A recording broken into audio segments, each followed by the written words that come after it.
یہ در حقیقت کربلا کے اوپر بھی انہوں نے کوشش کی ہے کہ ان تخریب کاریاں کی جائے، نجف اشرف کے اوپر بھی انہوں نے کوشش کی، خیر وہاں پہ تو یہ پہنچ نہیں سکے، لیکن کربلا مقدسہ پہ انہوں نے حملہ کر دیا تھا، اور اس قدر یہ اہل بیت کے ساتھ بغض رکھتے ہیں، یہ مسلمان نہیں بلکہ ان کفار سے بھی بدتر ہے جو کہ کفار حربی تھے۔ آج امت خاموش ہے، لہٰذا کوشش کریں کہ اس مسئلے کو اٹھائیں اور ان افراد تک پہنچا دیں جو ہیومن رائٹ، حقوق بشر کے دفاع کرنے والے لوگ ہیں، ان تک اس مسئلے کو پہنچا دیں۔ انشاءاللہ العزیز دعا کرتے ہیں کہ امام زمانہ علیہ السلام کا ظہور ہو جائے اور ان تمام شیاطین کو، کفار کو، ان دہشت گردوں کو اپنے کفر کردار تک پہنچائیں۔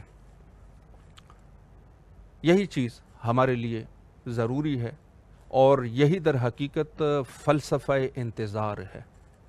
امام زمانہ علیہ السلام کی جب ہم بحث کرتے ہیں تو در حقیقت یہ بحث جو ہے یہ سب کے سب مربوط بحثیں ہیں، یعنی خود جنت البقیع کا مسئلہ حضرت امام زمانہ علیہ السلام سے مربوط ہے، چونکہ آپ کی خدمت میں عرض کر چکے ہیں کہ تمام کے تمام جو بھی چیزیں ہیں، جو دین سے ریلیٹو چیزیں ہیں، جو دین سے ٹچ چیزیں ہیں، سب کے سب امام زمانہ علیہ السلام کے ساتھ مربوط ہے۔ اس کی وجہ یہ ہے کہ امام ہم سب کے اور ان ذوات مقدسہ کے قبور کے، ان کے ہر چیز کا جو وارث حقیقی ہے وہ حضرت بقیت اللہ العظم اجل اللہ تعالی فرجہ الشریف ہے، اور ان کا انتظار یہ ہر بشر کے اوپر واجب ہے، واجب ہے انتظار کرنا۔ من مات ولم یعرف امام زمانہ مات میتۃ جاہلیہ، جس نے اپنے وقت کے امام کی معرفت حاصل نہیں کی، اس کی جو موت ہے وہ موت جہالت کی موت ہے۔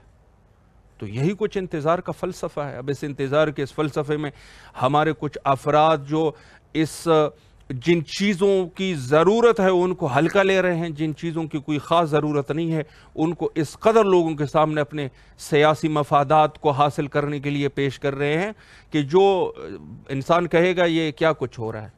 اہل بیت کی مودت اللہ سبحانہ و تعالی نے واجب قرار دی، اجر رسالت یہی ہے، قُلْ لَا أَسْأَلُكُمْ عَلَيْهِ أَجْرًا إِلَّا الْمَوَدَّةَ فِي الْقُرْبَى۔ لوگ آئے اور رسول اللہ کے سامنے پیسے، مال، دولت، زر، زمین یہ پیش کر دی اور کہا کہ یا رسول اللہ آپ نے ہمارے لیے زحمت فرمائی، ہمیں ہدایت فرمایا، لہٰذا ہماری ہدایت کے عوض آپ یہ چیزیں قبول فرمائیں۔ تو ارشاد رب ذوالجلال آیا ان کے پاس اور فرمایا کہ ان سے کہہ دیں کہ اجر رسالت یہ ہے کہ ہمارے اہل بیت کے ساتھ مودت رکھی جائے، اور یہ مودت کا سلسلہ اہل بیت کا یہ قرآن اور احادیث کے روشنی میں بالکل واضح اور بالکل صاف ہے۔ اب اس کے بارے میں در حقیقت مشکلات شروع کہاں سے ہوئے، یہ نقطہ ضروری ہے، چونکہ آخری جو وصیت تھی فرمایا کہ میری امت کے لیے دو گراں قدر چیزیں میں چھوڑ کے جا رہا ہوں، ایک قرآن ہے اور ایک اہل بیت ہے، تو لوگوں کو یہ ہضم نہیں ہوا۔ غدیر کا موقع آیا، اہل بیت کی وہاں پر بھی فضائل ثابت ہوئے۔ کہاں یہ مشکل آئی؟ یہ وہاں مشکل آئی جب رسول اللہ صلی اللہ علیہ وآلہ بیماری کے بسترے پر تشریف فرما تھے، اور وہاں انہوں نے قلم اور کاغذ طلب فرمائے، تو ان میں سے صحابی نے کہہ دیا کہ یہ شخص نعوذ باللہ من ذالک، جس کے بارے میں یہ فرمایا کہ وَمَا يَنْطِقُ عَنِ الْهَوَىٰ إِنْ هُوَ إِلَّا وَحْيٌ يُوحَىٰ، فرمایا یہ تو کچھ کہتا بھی نہیں ہے، یہ تو وہی کچھ کہتے ہیں جو کہ وحی الہی ہے، اس کا قول، کردار، رفتار، اس کی ہر چیز جو ہے وہ وحی الہی ہے۔ تو اس کے بارے میں جب قلم اور کاغذ آپ صلی اللہ علیہ وآلہ نے طلب فرمایا تو یہ شخص جو ہے وہ بول پڑے کہ رسول اللہ نعوذ باللہ من ذالک ہیزیان بول رہے ہیں، یہاں پر توہین رسالت ہوئی۔ فریقین کی کتابوں میں یہ چیز موجود ہے۔ آج جو لوگ دفاع کرتے ہیں ان افراد کی، ذرا ان چیزوں پر غور کریں۔ آپ لوگ کیا منہ اٹھا کے اب روز قیامت حاضر ہوں گے؟ بھائی یہ چیزیں ضروری واجب ہے۔ تو یہ حالات ہمارے ساتھ سب سے پہلے مشکلات تو وہیں سے شروع ہو گئی کہ ایک طرف سے توہین رسالت ہوئی. یہ شخص بول پڑا, اس نے بلکہ کہوں کہ اس نے کفر کر دیا. کفر اس کی یہی کفر ہے کہ جب خدا نے فرمایا کہ یہ تو کچھ کلام ہی نہیں کرتے, کلام کرتے ہیں تو وحی الہی سے کلام کرتے ہیں, اس نے در حقیقت خدا کی توہین کر دی. نعوذ باللہ من ذالک. یہ رسول اللہ کو نہیں کہہ رہی, یہ خدا کو کہہ رہے ہیں, چونکہ خدا نے تو قرآن کی نص ہمارے پاس موجود ہے. یہ شخص جو اس قدر بے شرمی کے انتہا پہ پہنچا ہوا ہے, یہ کہتے ہیں کہ ان کو قلم اور کاغذ نہ دے, چونکہ اس کو پتہ تھا کہ یہ پھر اہل بیت لکھ دیں گے. قلم اور کاغذ پہ چونکہ اس قدر جو ہے وہ بارہا تکرار ہو چکے تھے یہ مسائل کہ یہ آخر میں یہ شخص جو ہے وہ ڈر گئے. اس نے کہا کہ یہ بعد میں جو ہے یہ اس دفعہ بھی اہل بیت کے بارے میں کچھ لکھ دیں گے. تو اس شخص نے توہین رسالت کی, فریقین کی کتابوں میں یہ چیز موجود ہے, فریقین کی کتابوں میں موجود ہے, شیعہ تشیع اور تسنن کی کتابوں میں موجود ہے. تو اس مسائل پہ ہمارے لیے ضروری نہیں ہے کہ ہم لوگوں کے دینوں کے اوپر اٹیک کریں. دین کے اوپر اٹیک کرنے کی بات نہیں ہے, ہم شیعہ کسی کی دین کو چھیڑتے نہیں ہیں, لیکن بات یہ ہے کہ بات تو کچھ حق حقوق کی ہونی چاہیے. آپ جب اس قدر آپ گر گئے ہیں کہ رسول اللہ کی توہین ایک بندہ کر رہا ہے اور آپ جو ہے اسی شخص کی جا کے دفاع کرنے لگ گئے, یہ ہے آپ کا دین. تو بھئی یہ مسائل ہے, یہ مذہب شیعہ اس طریقے سے ان مقدسات کی جو دفاع کرنے والے ہیں یہ لوگوں کو برا لگ رہا ہے, چونکہ ان کے پیشوا اس میں پھنسنے والے ہیں. بھئی آپ کا معیار اگر اللہ اور رسول ہے تو پھر انہی کی بات کو مان لی جائے. دوسرے اشخاص کی بات کو آپ کیسے مان سکتے ہیں؟ ایک حدیث آپ کے پاس, ایک دو حدیث جو کہ جعلی حدیث ہے, اسی سے آپ جو ہے وہ استنباط کر رہے ہیں. قرآن کو آپ نہیں مان رہے. بھئی قرآن کو جب نہیں مان رہے تو پھر آپ چھوڑ دیجئے گا. تو مسئلہ جنت البقیع یہ پورے شیعیت کا مسئلہ ہے, مسلمان کا مسئلہ ہے.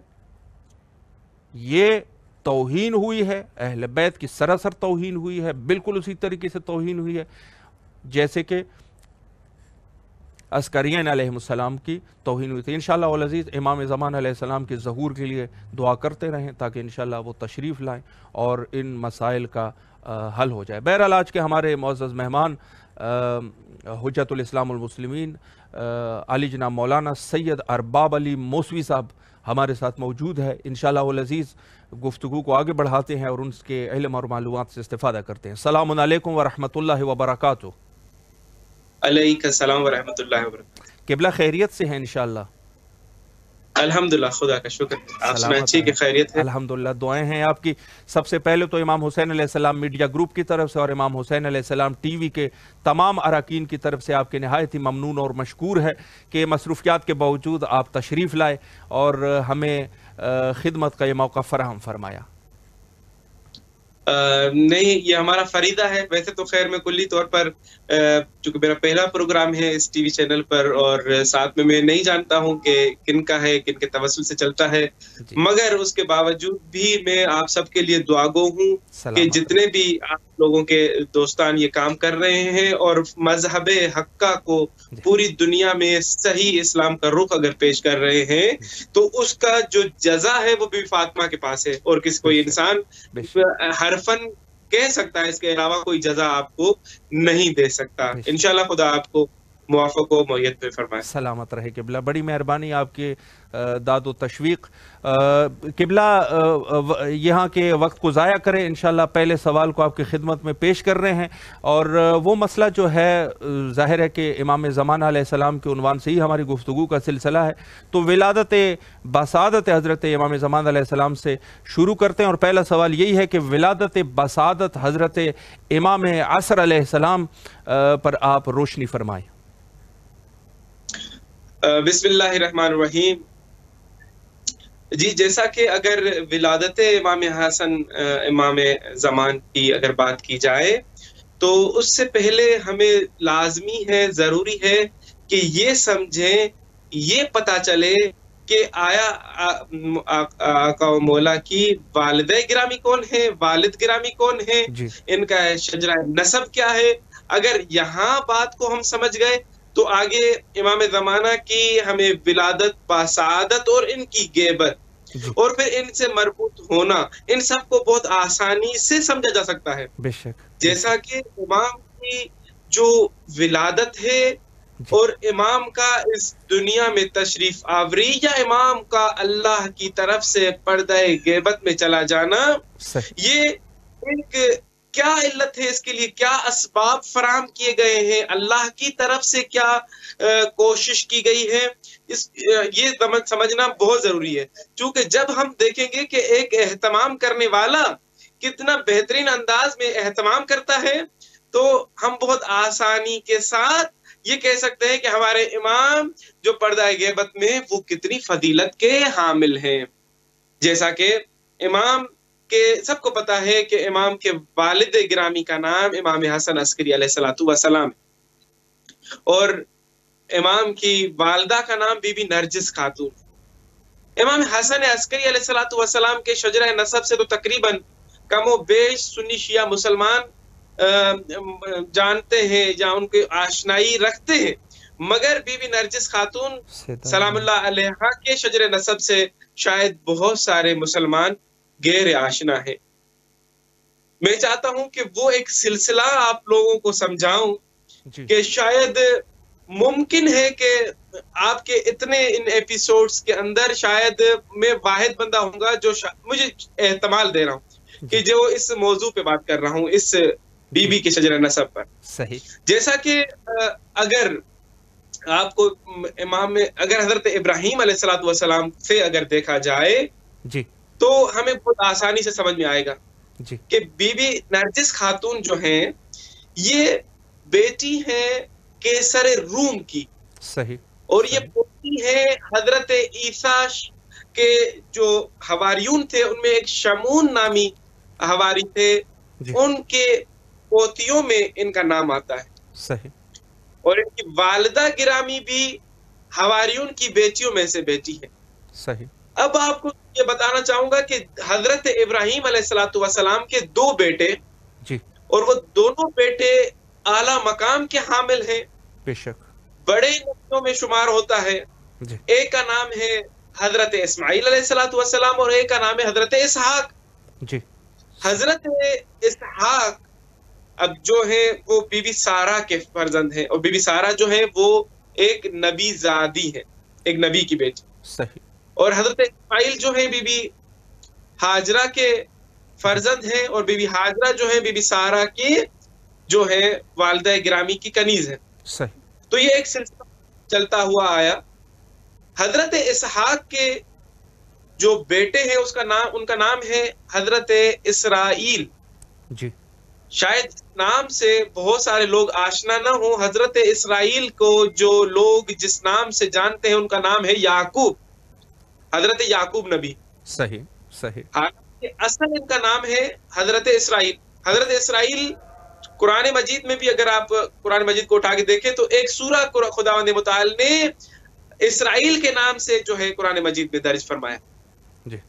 اب یہی حضرت اسرائیل جو ہے حضرت یعقوب اس لیے نام پڑ گیا کہ روتے تھے، بکا کرتے تھے تو اس لیے لوگوں نے کہا کہ رونے والا جی. بکا کرنے والا صحیح. تو پھر یعقوب نام پڑ گیا.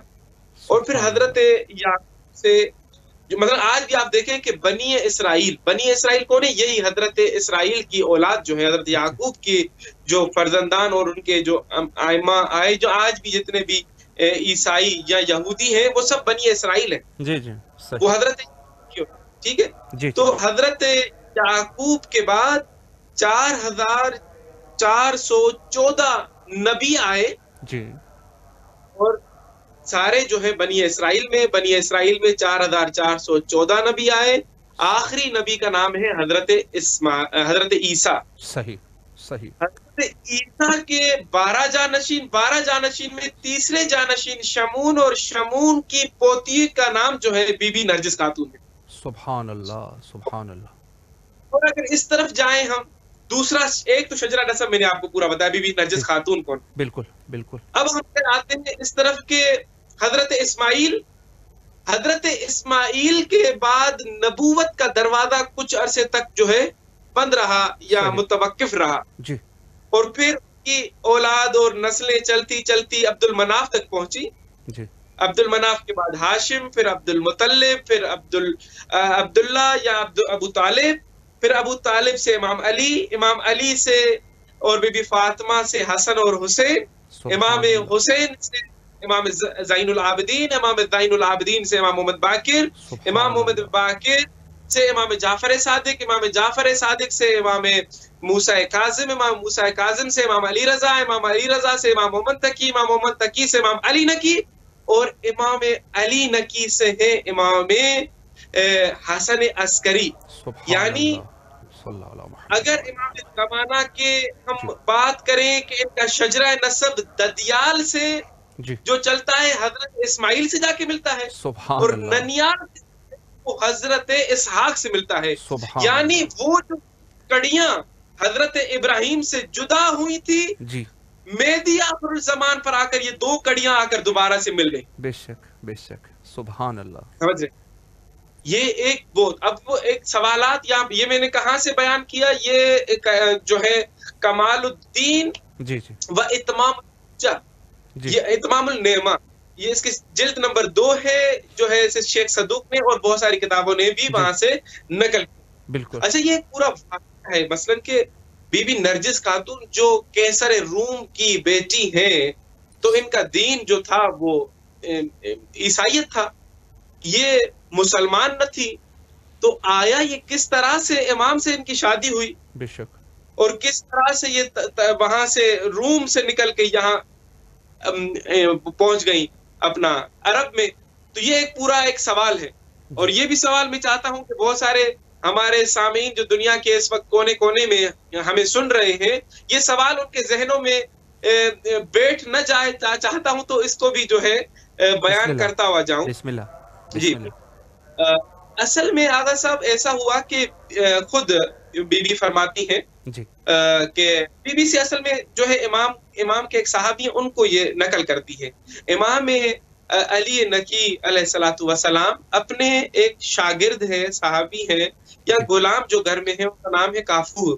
ان کو کہتے ہیں ایک بردے فروش ہے جو پڑوس میں ہی رہتے ہیں، جو کہ عبداللہ انصاری جو رسول اللہ کے صحابی ہیں، ان کے نسل سے ہیں، ان کے بیٹے ہیں۔ تو جاؤ جا کر اس کو بلا کر آؤ۔ اور یہ بشیر کو جاتے ہیں بلانے، بشیر نام ہے ان کا، ان کو جاتے ہیں بلانے کے لیے، یہ آتے ہیں۔ امام انہیں ایک اشرفیوں کا تھیلا دیتا ہے، 225 اشرفیاں ایک زرد رنگ کی پوتلی میں باندھ کے امام سے دیتے ہیں، اور کہتے ہیں چونکہ تم ہمارے جد بزرگوار کے جو نزدیک ترین ایک صحابی میں سے جابر بن عبداللہ انصاری کے بیٹے ہو، اس کی نسل سے ہو، چاہتا ہوں کہ یہ راز کی بات ایک تمہیں دوں اور تمہیں پہنچاؤں، اور یہ فخر اور اعزاز بھی تمہیں حاصل ہو۔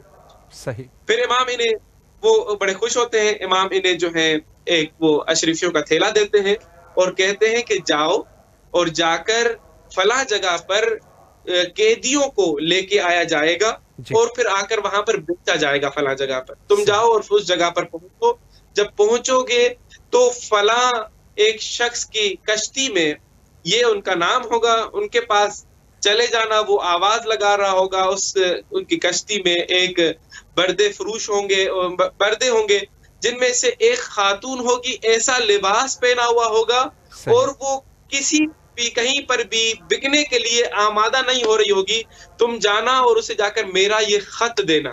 صحیح۔ اور خط پر امام کی مہر لگائی اور انہیں پکڑائی، یہ آتے ہیں، اور اسی طرح جیسے امام نے اس کو بتایا تھا ویسے ہی سارا سینیریو ہوتا ہے، اور یہ آ کر اس خاتون کو آ کر جو ہے یہ امام کا خط دیتے ہیں۔ وہ امام کا خط دیکھتے ہی اسے چومتی ہے، آنکھوں سے لگاتی ہے، سینے سے لگاتی ہے، اور اپنے جو صاحب ہے جو ان کو بیچنے کے لیے آیا اس سے التماس کرتی ہیں کہ خدا را مجھے اسی شخص کے ہاتھوں فروخت کر دو، ورنہ میں اپنے آپ کو مار دوں۔ اللہ یہ بی بی نرجس کہ اب اس طرح ہوتا ہے کہ یہ بردے فروش کو بک جاتی ہیں۔ یہ بشیر انہیں لے کر جب رستے میں جاتا ہے تو ان سے کہتا ہے کہ آپ مجھے یہ بتائیں کہ آپ اس خط کو کس طرح سے جانتی ہیں، اور امام نے آپ کو خریدا ہے تو اس امام کو آپ کیسے جانتی ہیں؟ آپ روم میں رہتی ہیں، میرا امام یہاں مدینے میں رہتا ہے، یہ کیا ماجرا ہے؟ جی۔ یہ بغداد یا سامرا میں جو امام تھے، تو کہا کہ یہ ماجرا کیا ہے؟ جی صحیح. تو وہ اب نقل کرتی ہے بی بی. یہ کتاب اتمام الکمال الحکمہ جی اور اتمام نعمہ میں موجود صحیح ہے. صحیح. تو امام وہ ان سے پوچھتے ہیں کہ یہ کیا ماجرا ہے. تو وہ بی بی انہیں سارا بتا کہ 13 سال کی تھی، جی میرے بابا چاہتے تھے کہ میرا نکاح اپنے بھائی کے بیٹے کے ساتھ کر دے. سبحان اللہ. صحیح. تو انہوں نے بہت بڑا تمام کیا، تمام وزراء بلائے، جی تمام بڑے بڑے منصب والے لوگ بلائے، صحیح. ہزاروں کی تعداد میں مجمع تھا، قصر کو سجایا گیا. اکلوتی بیٹی تھی میں کیسر روم کی. جی اور اس کے بعد جیسے ہی انجیل لائی گئی اور سلیب کا نشان لایا گیا اور چاہا کہ میرا نکاح پڑھا جائے، جی. فوراً تمام جو ہمارا محل تھا وہ لرزنے لگا اللہ اور اس کی اکبر. دیواریں نیچے گرے اللہ اور وہ اکبر. سلیب. تو جتنے بھی حواریون وہاں اکٹھے تھے انہوں نے کیسر روم سے کہا، میرے بابا سے کہا کہ یہ عیسائیت کے ختم ہونے کی نشانی ہے. اللہ اکبر. اور ہم نہیں چاہتے کہ آپ کی اس بیٹی کا نکاح آپ کے بھائی کے بیٹے کے ساتھ ہو. صحیح. تو وہ غصے میں آتے ہیں، کہتے ہیں ایسے کیسے ممکن ہے.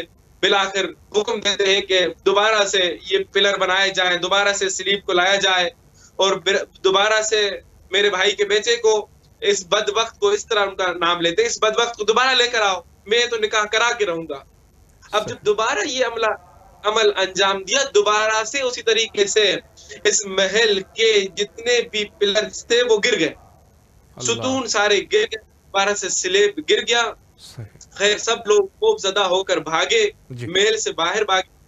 بالآخر یہ ایک سلسلہ چلتا رہا اور پھر ایک دن کیا ہوتا ہے کہ خود بی بی نرجس خاتون فرماتی ہیں کہ میں نے خواب میں دیکھا کہ ہمارے محل میں رسول خدا صلی اللہ علیہ وآلہ وسلم آئے ہیں.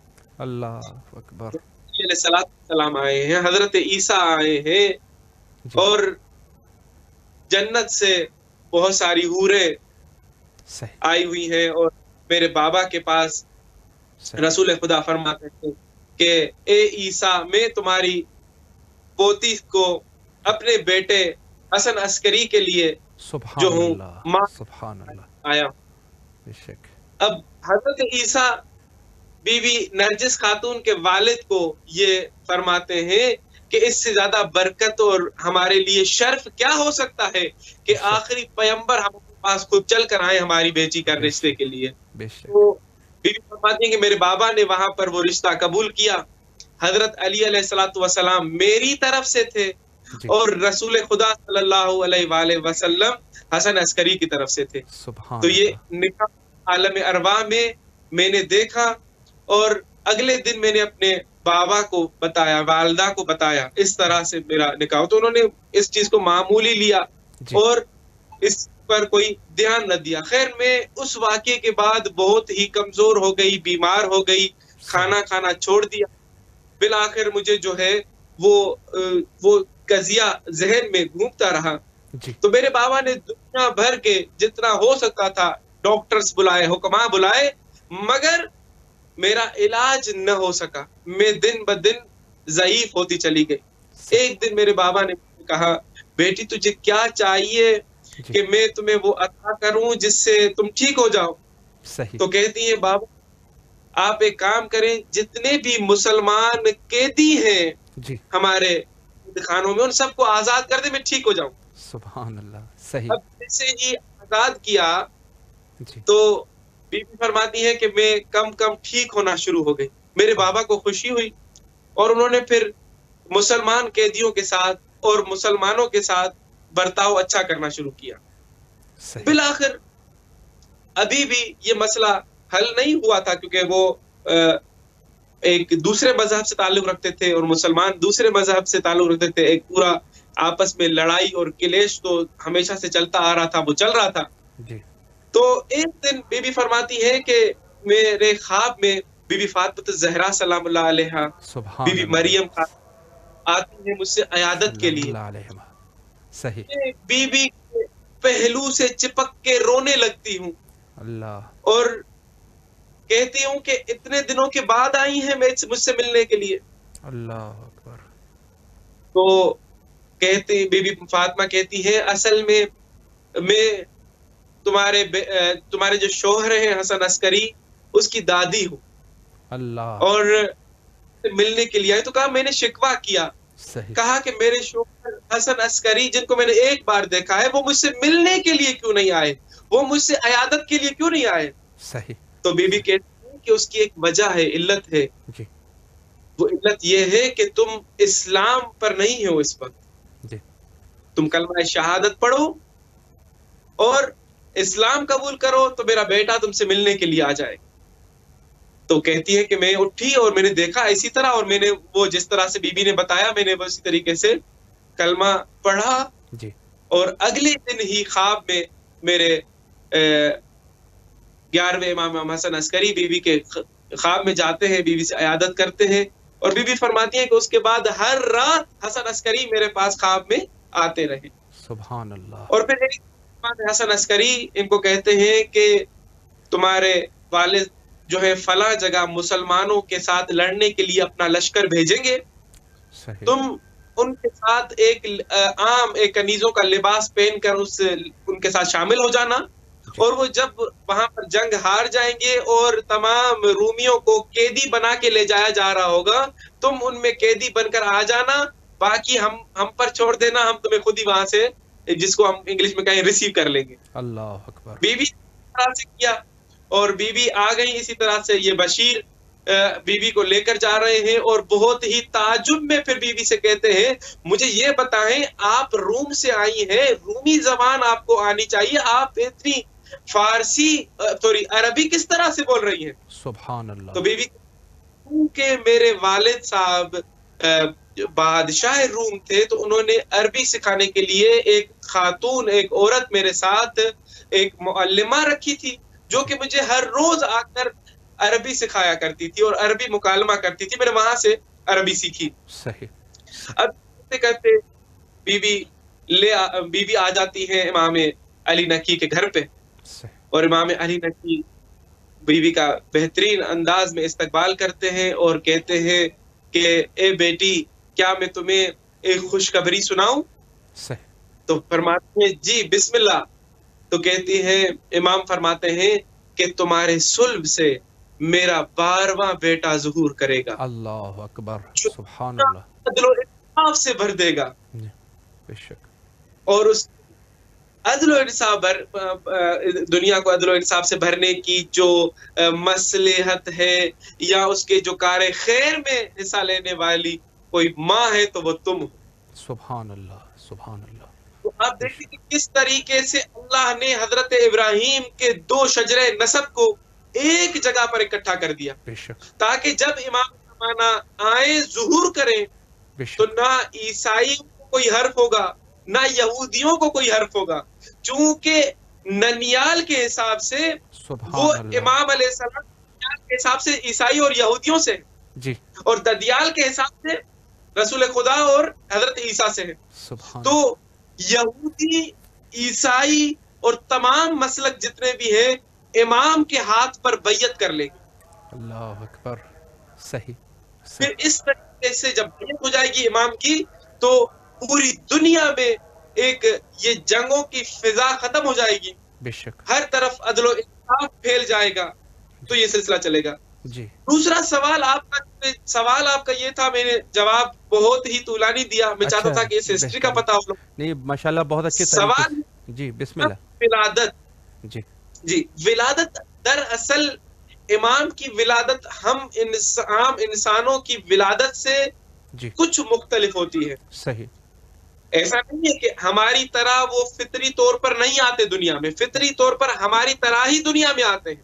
ان کی بھی اسی طریقے سے ولادت ہوتی ہے جس طرح سے ہماری ولادت ہوتی ہے، وہ بھی اسی طریقے سے ماؤں کے صلبوں سے نکلتے ہیں جس طرح سے ہم اپنی ماؤں کی صلبوں سے باہر آتے ہیں. مگر فرق یہ ہے صحیح کہ وہ امام ہے، وہ نور ہے. جس طرح سے اللہ رب العزت نے پاک رسول کو خلق کیا تو رسول اللہ نے دنیا کو بتایا اول خلق اللہ نوری، اللہ نے سب سے پہلے میرے نور کو خلق کیا. سبحان اللہ. پھر فرمایا علی من نور واحد، میرا اور علی کا نور ایک ہے. بے شک بے شک. تو یہ نور اب نور کا کوئی وزن نہیں ہوتا. جی وزن ہوتا ہے کثافت کا، وزن ہوتا ہے کسی بوجھ کا. جی حمل کسی بھی بیوی کے، سنی شیعہ تمام کتابوں کو جب میں نے اسٹڈی کیا تو ایک چیز پتہ چلی مشترک تھی کہ ہمارے 12 اماموں کی والداؤں کو آثار حمل ہی نہ تھے. سبحان اللہ سبحان مثلا اللہ. جس طرح سے ہمارے ہاں عورتوں کو آثار حمل ہوتے ہیں، یہ آثار حمل آئمہ کی والداؤں کو نہ تھے. جی کیوں نہ تھے؟ سوال یہ ہے کیوں نہ تھے. جی وجہ یہ ہے کہ حمل فارسی یا جتنی بھی ہم نے لغت کو اسٹڈی کیا، پتہ چلا کہ حمل کہتے ہیں کثافت کو، حمل کہتے ہیں بوجھ کو. صحیح. جو خود امام ہو وہ کسی پر بوجھ نہیں بنتے. جی بے شک. جو خود طیب و طاہر ہوں، جو خود یطہرکم تطہیرا ہوں، سبحان وہ اللہ. کثیف نہیں ہوتے. بے شک بے شک. اور دوسری بہت سارے لوگوں کو ممکن ہے یہ بات سمجھ میں نہ آئے، ان کے لیے آسان کر دیتا ہوں. میں کہوں جتنی بھی آپ کے مثلا آپ کے اسٹوڈیو میں ابھی جتنی بھی یہ لائٹس چل رہی ہیں، جی ان لائٹس کو اگر آپ جتنی بھی کیبل بچھی ہوئی ہے، ظاہر کیبل کے ذریعے سے کنیکٹڈ ہے نا یہ ساری آپس میں. جی جی جی بالکل. ان کیبل کو جا کر ایک جگہ پر وزن کر لیں صحیح. تو آئے گا، مثال دے رہا ہوں، 10 کلو وزن. صحیح. اب ان کیبل سے کرنٹ کو پاس کریں. کرنٹ چونکہ ایک نور ہے، جی اسی ترازو پہ پڑی رہے اور ادھر سے کرنٹ پاس کریں تو ادھر لائٹیں تو جلیں گی دوسری طرف، مگر کرنٹ بھی پاس ہوگا، مگر وزن کچھ نہیں بڑھے گا. صحیح. چونکہ نور کا کوئی وزن نہیں ہوتا. بے شک بے شک. سمجھ رہے؟ اسی طریقے سے آئمہ نور ہے. بے شک. والدین اور والداؤں کے سلبوں سے تو یہ یہاں دنیا میں آئے ہیں، صحیح. مگر چونکہ نور بغیر وزن کی ہوتا ہے، اسی لیے آثار حمل ظاہر ہی نہیں ہوتے تھے. جی سبحان اللہ سبحان اللہ. بے شک بے شک. جی جی قبلہ بہت اچھے طریقے سے آپ نے وضاحت فرمائی اور نہایت ہی اچھے طریقے سے آپ نے واضح فرمایا. آخر ہمارے پاس تقریباً 5 منٹ کا وقت ہے، تو ایک سوال قبلہ مزید آپ کی خدمت عالیہ میں پیش کروں کہ غیبت کبریٰ کے دور میں ہمارا کردار کیسا ہونا چاہیے. تقریباً 4 سے 5 منٹ کا وقت ہے، تو قبلہ آپ سے عرض یہ ہے کہ مختصراً مومنین انشاءاللہ استفادہ فرما رہے ہیں. جی قبلہ. انشاءاللہ ضرور.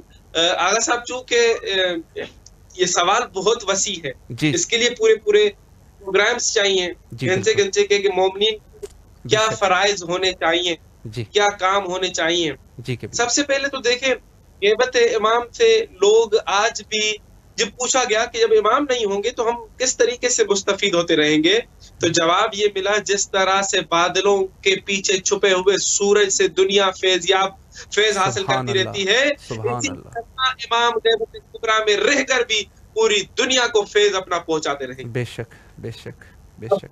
امام تو اپنا کام کر رہے ہیں، امام کی نظروں سے ہم اوجل بھی نہیں ہیں، جی مگر مشکل یہ ہے کہ ہماری نظروں سے امام اوجل. بے شک. صحیح. خامی ہم میں ہے، کوتاہی ہم میں ہے. جی ہمیں کیا ایسا کرنا چاہیے کہ ہم امام کو دیکھ سکیں.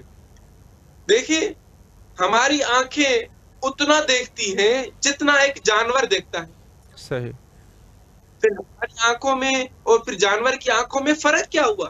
جتنے بھی بزرگان گزرے ہیں، آیت اللہ نخودگی اصفہانی اور بہت سارے دیگر، جی یہ تمام آگے دیکھتے تھے، اس طرح سے پیچھے بھی دیکھا کرتے تھے. صحیح.